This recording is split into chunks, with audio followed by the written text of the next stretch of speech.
In this present crisis, government is not the solution to our problem. Government is the problem.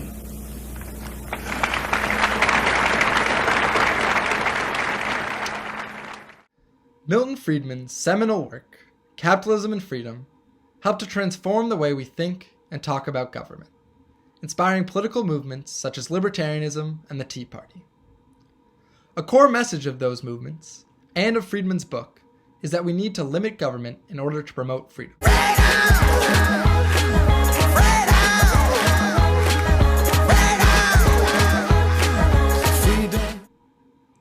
But what is freedom? Freedom can take two broad forms, negative and positive. Negative freedom is freedom from. It is the absence of external constraints. Positive freedom is the freedom to. It is the presence of agency, the freedom to act, to take control of one's life.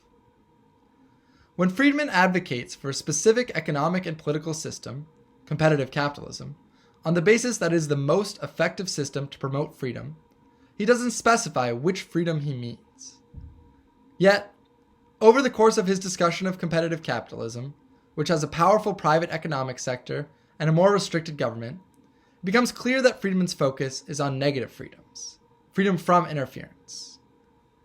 Friedman contrasts competitive capitalism with state interventionist systems, which he sees as paternalistic and restrictive of individual freedoms. In his argument, Friedman stresses how competitive capitalism avoids paternalism. He argues that with competitive capitalism, people are generally able to make their own ethical decisions. While he acknowledges that there are cases where people's freedoms conflict and the government must step in, he limits the areas where intervention could be justified to preventing coercion, enforcing contracts, defining property rights, and providing a monetary framework. However, while Friedman advocates for competitive capitalism as a way to avoid paternalism, his endorsement of competitive capitalism is itself paternalistic. While competitive capitalism may effectively promote negative freedoms, it restricts positive freedoms. Therefore, by advocating for competitive capitalism, Friedman is choosing which freedoms he thinks should be valued and imposed on society.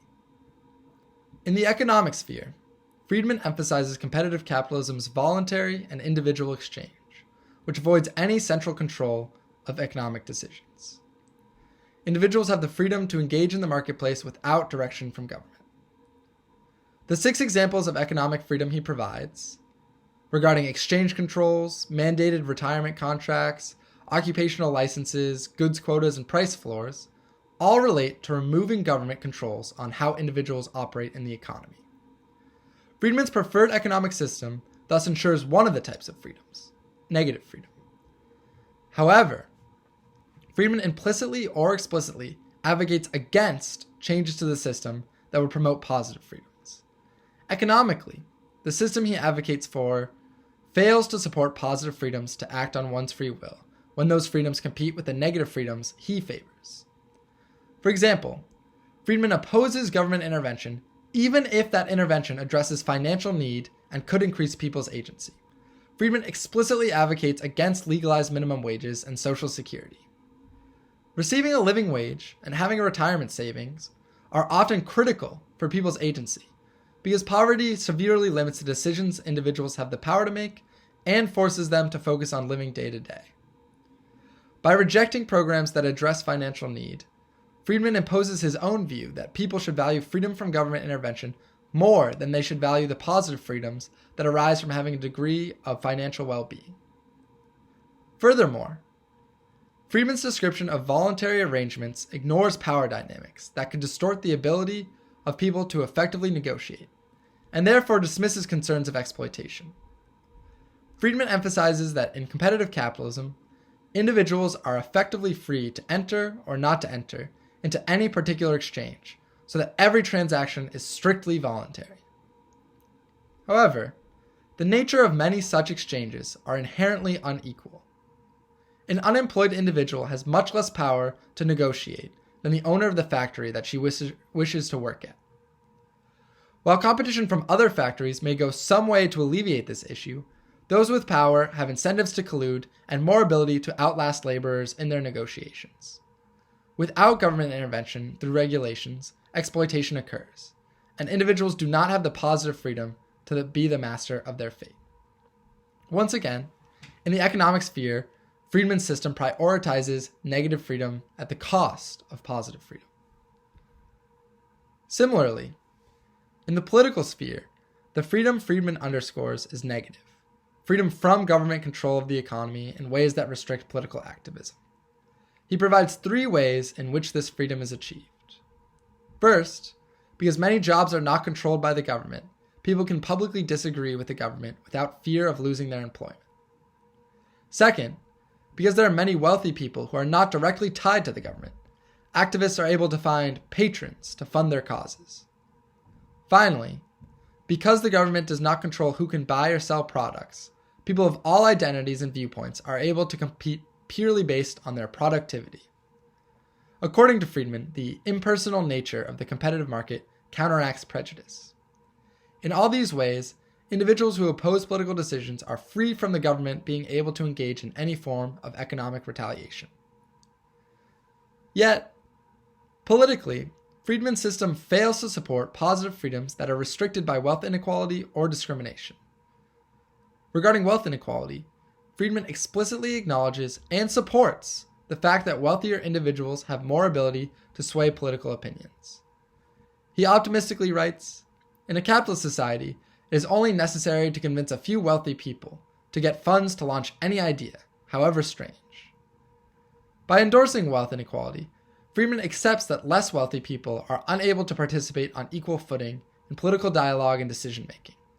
If one is not able to express their opinion in the political sphere, they are restricted in their freedom of self-determination. Friedman chooses freedom from more intrusive campaign finance or redistributive policies over freedom to fully participate in political decisions that affect one's autonomy. Regarding discrimination, Friedman contends that individuals should have the freedom to not engage in voluntary arrangements with people with whom they disagree. As he puts it, one's freedom includes his freedom to promote communism. Freedom also, of course, includes the freedom of others not to deal with him under those circumstances. If people should be free to not deal with people they disagree with, then a baker would be free to not bake a wedding cake for a gay couple, and a real estate agent would be free to refuse to sell a home to a black family. This type of discrimination both directly limits what outcomes are available to people and can psychologically alter what people consider as possible outcomes they could achieve. Friedman supports individuals' freedoms to choose with whom they make arrangements in the marketplace without government mandates, even if by exercising those freedoms, these people limit others' freedoms of self-realization. Regardless of which freedoms you believe are most important, it is not valid for Friedman to advocate for competitive capitalism on the basis that it maximizes freedom. While it may maximize certain freedoms, it restricts others. The creation of any economic and political system requires value judgments, because the structure of the system will bolster certain values and hinder others.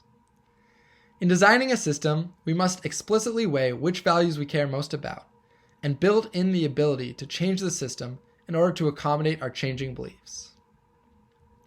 Friedman's argument that competitive capitalism is necessary neither acknowledges the freedoms that are lost in his system, nor leaves room to change the system in favor of other freedoms. Much like the socialists he condemns, Friedman has paternalistically decided what we should value and wishes to impose those values on our society.